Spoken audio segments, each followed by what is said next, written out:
of continuity, but in my opinion, the most mentally tough team is going up against a team with probably one of the most mentally tough players of all time in Tom Brady, and that's what it takes to get this championship in this year, mental toughness. Yeah, the most impressive thing to me about this entire season's got to be Tom Brady. He comes to a new team after 21 years in New England and takes this new team to the Super Bowl, and it didn't start smoothly. I mean, that Week 1 performance against the Saints, his coach calls him out. People are, giving up on them, even though everybody had picked them to get to the Super Bowl. And what does he do? He just steadily improves all season long, and now he's playing his best football. Okay, he's done it in the AFC, now he's doing it in the NFC. And I'll tell you what, I flew here from Boston to Tampa. A lot of people wearing Patriots gear on that plane chanting, "Let's go Brady," on that airplane. People believe, people around the country believe, and there's no doubt the people in Tampa, the people in that locker room believe. Incredible what he has done. One of the greatest athletes of all time in any sport.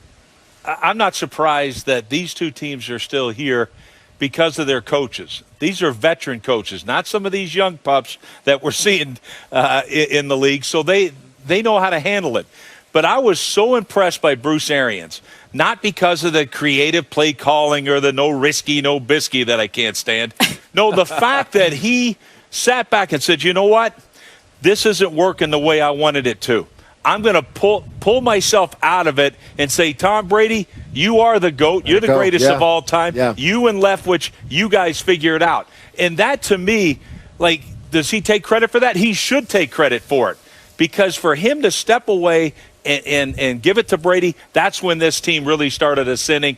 So hats off to him. And I am happy to see these veteran coaches here. Yeah, it's the humility that he showed at the very highest level, which is a hard thing to do. And I think it's because there's a shared goal. And they knew that if they could get it together, they'd end up here where they wanted to be. It's a day where, y'all tell me, you remember it forever, the moments, the things that went well, the things that didn't. Teddy, when you look back, what's your favorite Super Bowl memory?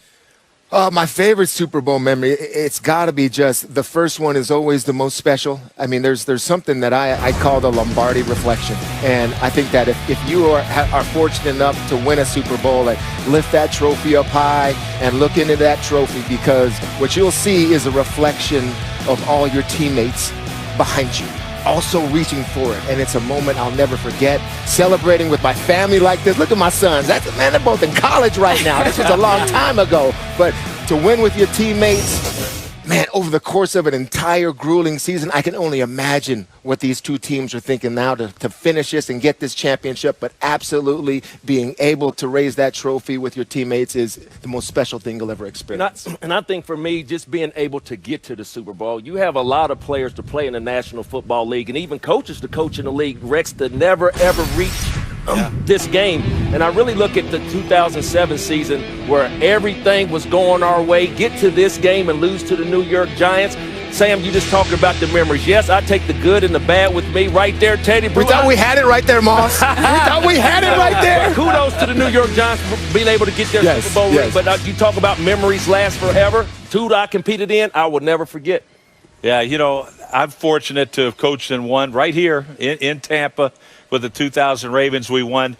But my biggest memory and best Super Bowl memory was when Robbo was on the sideline with me and we saw our dad lift it off. That was awesome.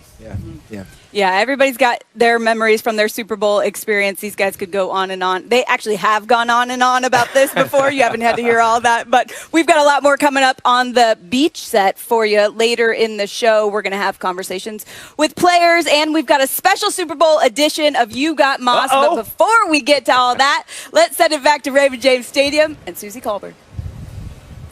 And Sam, as always, such special care taken to get the Super Bowl field ready. And so happy that the forecast calls for beautiful conditions at kickoff. A little bit windy now. We will have 100% chance of history being made. The Bucs, the first team in 55 years to play a home Super Bowl. Fire the cannons, baby! Ever.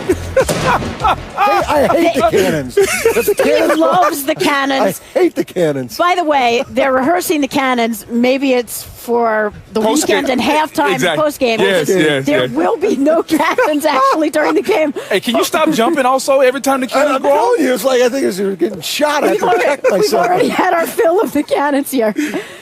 Here at the stadium, with our Hall of Famer, Steve Young, and our Super Bowl champ, Booger McFarland. Booger, in fact, you have 2 Super Bowl rings, and I was kind of wondering why you weren't wearing them. Well, it just kind of. I forgot them a little bit. All right, so there's the Bucs and there's the Colts. What stands out about both of those? Well, in 2003 with the Buccaneers, playing with some Hall of Fame guys, Derek Brooks, Warren Sapp, and now John Lynch, who got into the Hall of Fame, that defense was so good before I got there.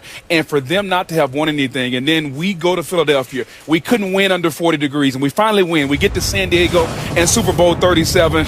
And so for us just to be out there on that field and dominate, we knew going into that game we were going to win.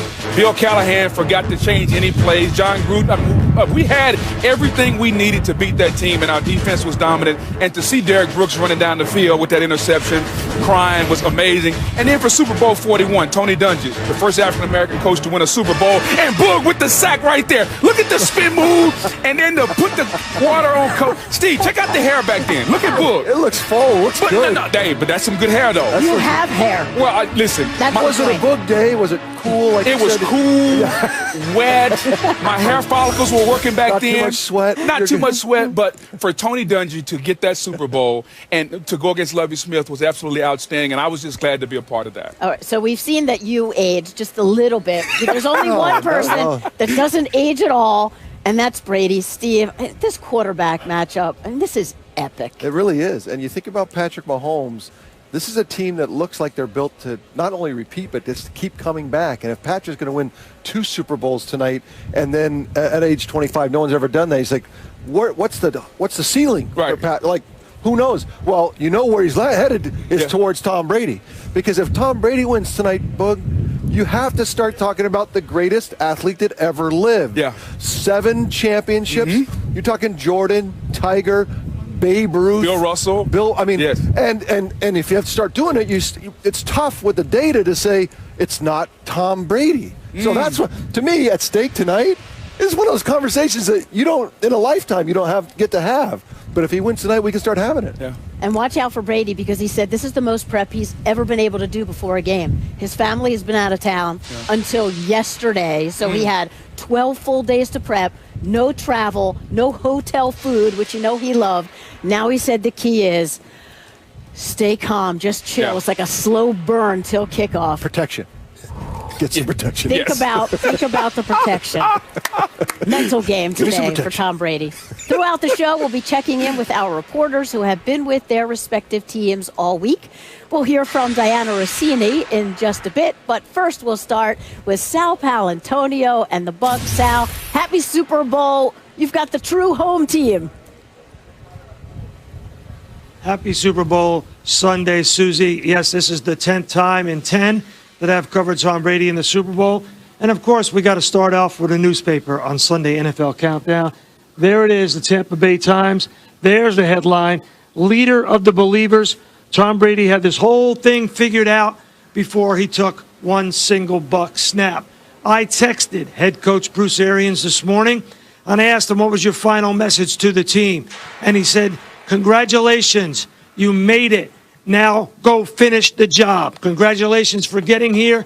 Finish the job. They will have positional meetings, and they will have a meal this morning, and then the buses will begin departing their hotel for the stadium at about 2:30. It's just a 6-mile trip. Now let's go across the hotel. Short trip. Back to you, Susie, on this at the stadium. Okay, Sal, look forward to your reports throughout the day.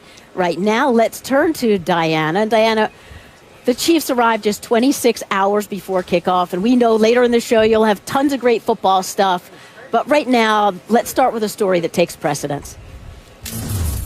Yeah, Susie, head coach Andy Reid will coach today after his son, outside linebackers coach Britt Reid, was involved in a serious car accident near the Chiefs facility on Thursday night.